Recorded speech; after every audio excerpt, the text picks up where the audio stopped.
చెప్పానా ఆడు పనుడని. వెళ్ళాడంటే డబ్బులు ఎత్తాడ్రా. బ్యాగ్ ఎవరా రాజు? ముందు పాపని చైతన్యం వదలరా. రే, నేను నీ ఫ్రెండ్ రా. నా మీద ఆ మాత్రం నమ్మకం లేదా? ఫ్రెండ్ కాబట్టే నమ్మకం లేదురా. బ్యాగ్ ఎవరా? పాపను వదలరా. బ్యాగ్ ఎవరా? నా కొడక!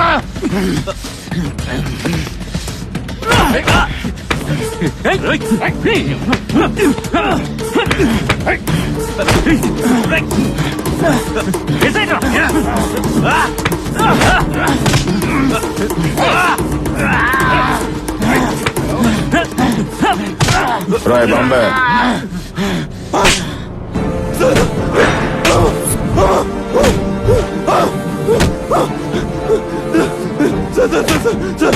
చేసింది నువ్వేరా, కానీ నేను చెయ్యమని చెప్పింది ఎవడురా?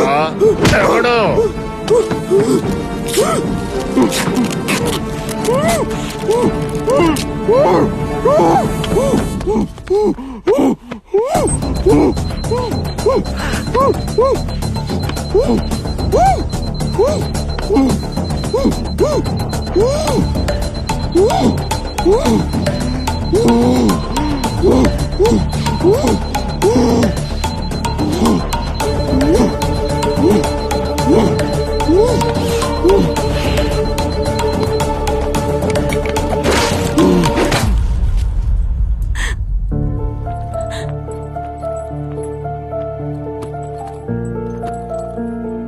Thank you sir.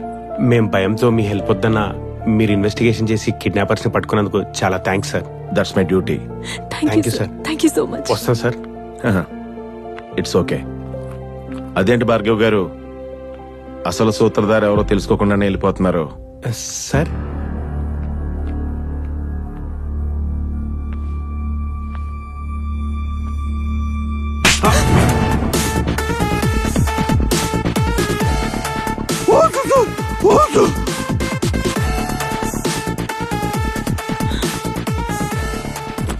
ఏమైంది వాసు? అవును, ఈ కిడ్నాప్ నేనే ప్లాన్ చేశాను.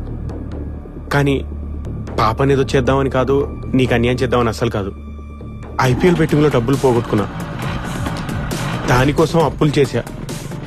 చేసిన తప్పని తెలిసేలోపే బాగా ఇరుక్కుపోయా. ఆఖరికి 10,000 కావాలన్నా నిన్ను అడుక్కునే పరిస్థితికి వచ్చాను భార్గవి. ఈలోపు వాళ్ళు అప్పు తీర్చుకుంటే ప్రాణం తీస్తామని బెదిరించారు. కానీ 50 లక్షలు నిన్ను అడగాలంటే నువ్వేమనుకుంటావో అనిపించింది. 5 లక్షల కిడ్నాపర్స్ తో బేరం కుదుర్చుకున్నాను. కిడ్నాప్ వరకు నేను అనుకున్నట్టు జరిగింది. కానీ తను వచ్చి మీకు కంప్లైంట్ చేసిన తర్వాతే కథ మొత్తం మట్టం తిరిగింది. మనిషి ఎన్ని రంగులు మార్చినా నీడ మాత్రం నల్లగానే ఉంటుంది. దొంగ ఎంత బాగా యాక్ట్ చేసినా దొరికిపోవడానికే చిన్న తప్పు చేస్తాడు. మేము ఈ కేసులో ఇన్వాల్వ్ అవ్వాలి అనుకున్న తర్వాత ఫస్ట్ సీసీ కెమెరా ఫుటేజ్లో బైక్ నెంబర్ని ట్రేస్ చేసాం. నెక్స్ట్ మూవ్ ఎలా? కిడ్నాపర్స్ ఆల్రెడీ పాప వాళ్ళ ఫాదర్కి ఫోన్ చేశారు కాబట్టి ఆయన కాల్ లిస్ట్ చెక్ చేస్తే మన కిడ్నాపర్స్ నెంబర్ దొరకచ్చు. Yes sir. పాప కిడ్నాప్ అయ్యాక ఏ కొత్త నంబర్ నుంచి కాల్ రాలేదంటే కిడ్నాపర్స్ కాల్ చేసి 50 లక్షలు అడిగారని చెప్పింది అబద్ధం. అప్పుడే మీ మీద ఫస్ట్ టైం డౌట్ వచ్చింది సార్. ఈ ఫోన్ ట్యాప్ చేయమని చెప్పాను. అసలు డబ్బు వెళ్ళే ఫైనల్ డెస్టినేషన్ ఎక్కడో తెలుసుకుంటే అందరూ దొరుకుతారని చెక్ పోస్ట్ దగ్గర ఈ మనీ బ్యాగ్ లో మొబైల్ ట్రాకర్ పెట్టించాను. అందుకే డబ్బు కోసం వచ్చిన రాజు దొరికాడు. ఎక్కడ్రా? సార్ నాకేం తెలియదు సార్. వాళ్ళ ఫ్రెండ్ని లాక్ చేసి మనీ బ్యాగ్ తీసుకురామని బెదిరించారు సార్. నాకేం తెలియదు సార్. చందమామ బాలమిత్ర కథలు ఎంకరేజ్ చేయండి రా. నన్ను నమ్మండి సార్. నమ్మాలంటే నువ్వు నేను చెప్పినట్టు చేయాలి. చేస్తాను sir. Thanks Raju. Thank you sir. Thank you sir. జాగ్రత్త అమ్మా. ఉంటాను సార్. స్వామి గారు సార్. మంచి స్ట్రాంగ్ కేసు ఏముందో చెప్పండి. Okay sir.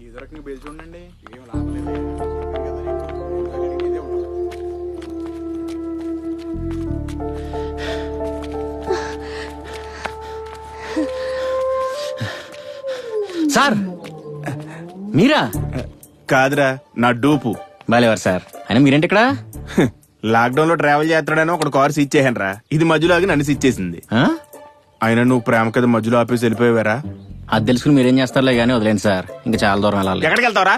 నువ్వేమో ఆఫ్ చెప్పావు, ఆ అమ్మాయి క్వార్టర్ చెప్పింది. మీ ఇద్దరు ప్రేమ కథ తెలిసే వరకు నాకు ఫుల్ తగిన ఎక్కేలేదు. చెప్పు. వదిలేండి సార్, కొన్ని గుర్తు తెచ్చుకుంటే ఆనందంగా ఉంటది, కొన్ని మర్చిపోతే బాధ మిగులుద్ది. ఈ విషయంలో నాది రెండో ఫీలింగ్ సార్. అంటే ప్రేమలో తప్పు చేసినందుకు భయపడాలి, అది బయటపడినందుకు కాదు. కనపడే వాటిని నిజాలనుకో తప్పులేదు, కానీ కనపడిన వాటిని అబద్ధాలు అనుకోకు, చాలా తప్పు. తప్పు. ప్రతివాడు ఇంతే, దొరికే వరకు రామ్దేవ్ బాబా, దొరికాక డేరా బాబా. నగలేసుకున్నంత ఈజీగా నిందలేసేస్తారు సార్ ఈ అమ్మాయిలు. మోసేవాడికి తెలుస్తుందా నిందల బాధ ఎంతని. చాలా బరువు ఉంటది. తప్పులు చేయడం, తప్పించుకోవడానికి ట్రై చేయడం మగవాళ్ళకి పుట్టుకతోనే అలవాటు కదా. ఆపండి మీ ఫేస్బుక్ కొటేషన్ లో.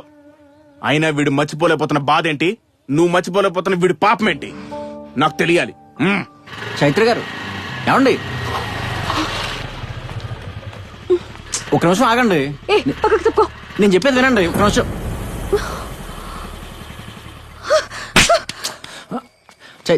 ఇంకా ఆపు. వెంట పడుతుంటే ఏమనలేదని పట్టుకుంటావా? నేను చెప్పేది వినండి. ముందు నేను చెప్పేది విను. నీలాంటి అబ్బాయిలకి నాలాంటి అమ్మాయిలు పడరు.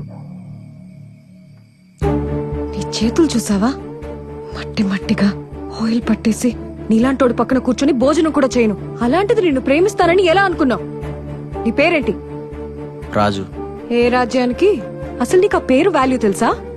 నువ్వు చేసే ఈ మెకానిక్ పనికి ఏ అప్పారావో పుల్లారావు లాంటి పేర్లే ఎక్కువ. నీ పేరుకి నువ్వే సూట్ అవ్వో. అసలు నా ఎడ్యుకేషన్ ఏంటో తెలుసా నీకు? 10th standard 560, school first. Inter 955, college first. BTech university topper. ఇంకో 6 నెలల్లో నా రేంజ్ కి తగ్గ ప్యాకేజ్ తో జాబ్ కూడా వస్తుంది. అయినా నీకివన్నీ అర్థం కావలే. పెంపకం సరిగ్గా లేకపోతే వచ్చే ప్రాబ్లమ్స్ ఇవి. మీ అమ్మకి ఏమైనా నోరు పడిపోయిందా? చదువుకునేటప్పుడు పళ్ళు రాలగొట్టుంటే ఇలా ఉండేవాడే కాదు. అయినా ఎవరికి పడితే వాళ్ళకి అబ్బేది కాదులే ఇది. నీరా అనడానికి ఏరా అనడానికి ఒక్క అక్షరమే తేడా. దాని వెనకాల ఒక తల్లి పెంపకం ఉంటుంది. నీ దగ్గర లేనిది నా దగ్గర ఉన్నది అదే. చివరిగా ఒక్క మాట, నీ మీద నాకున్నది కోపం అయితే పోతుందేమో, కానీ నాకున్నది అసహ్యం. అదెప్పటికి పోదు.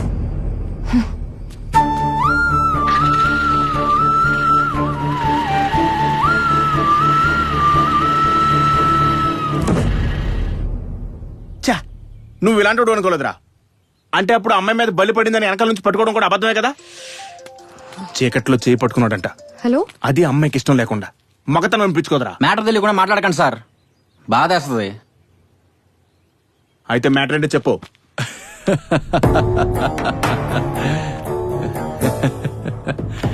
పేకాట్లో షూ కొట్టకపోతేనే గెలిచే వరకు ఆడతానే ఉంటారు కదండి బాబా. అలాంటిది అమ్మాయి కొట్టినా మీరు ఇలా పట్టించుకోకపోవడం నాకే కాదండి, మన కోరి కూడా నచ్చలేదండి బాబా. పేకాట్లో షో కొట్టాలంటే క్వీన్ కాదురా, జోకర్ రావాలా. కాబట్టి ఆ క్వీన్ ట్యూషన్ నుంచి ఇంటికి వెళ్ళాలనుకో, మన ఈదిలో నుంచే వెళ్ళాలరా. అప్పుడు మొదలెడదాం అసలు షో. ఏంటి పద. అలాగే అండి.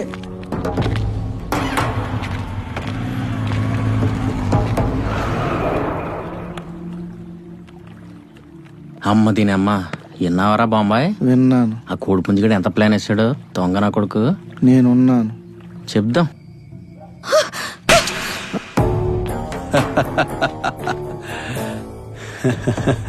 ఏరా, నేనేసిన స్కెచ్ చైత్ర కాదురా, నీకే.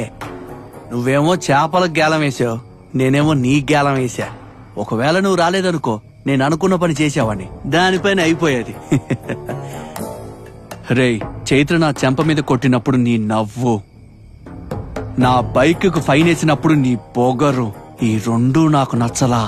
అందుకే కట్ చేశా. ఒరే రే రే రే, బుర్ర వాడటం నీకే కాదు రోయ్, నాకు కూడా వాడటం తెలుసు. అదనరా.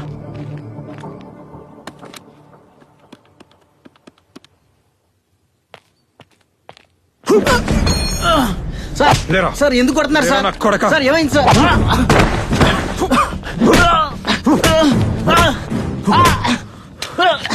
సార్